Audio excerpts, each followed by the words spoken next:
Una giornata storica questa per Venezia. Dopo un restauro durato 5 anni sono state inaugurate oggi le procuratie vecchie qui in piazza San Marco. Il complesso, pensate, sarà visitabile dal pubblico per la prima volta nei suoi 500 anni di storia.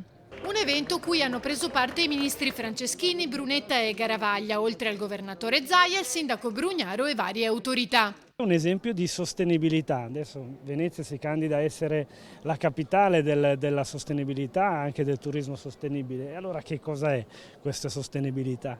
Noi abbiamo un patrimonio in Italia che è immenso, basta guardarsi intorno, è immenso, e un patrimonio così tu devi fare in modo che non si consumi o possibilmente farlo crescere, è l'esempio che abbiamo visto qui, una valorizzazione del patrimonio e poi farlo rendere.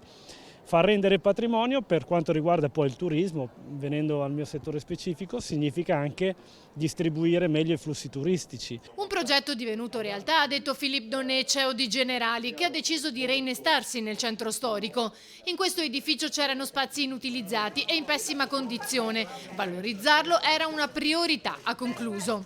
Mentre il governo si sta impegnando anche su un altro fronte.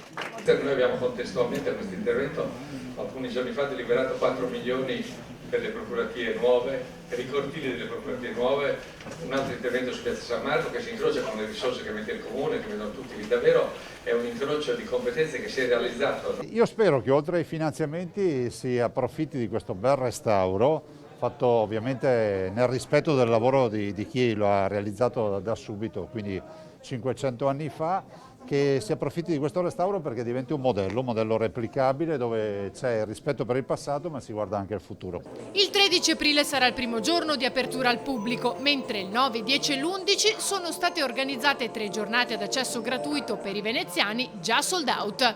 L'evento è stata anche l'occasione per il sindaco Brugnaro di lanciare un messaggio al governo in merito ai rimborsi per i danni subiti dall'acqua alta. Chiedo al governo anche se può ricordarsi dei rimborsi per gli oltre di 30.000 euro. No, va bene, voi ridete. Noi abbiamo dato conto di tutti questi soldi, abbiamo erogati tutti, però era sempre sotto certe cifre. Per le altre ci vorrà un provvedimento del governo, perché è come una calamità naturale.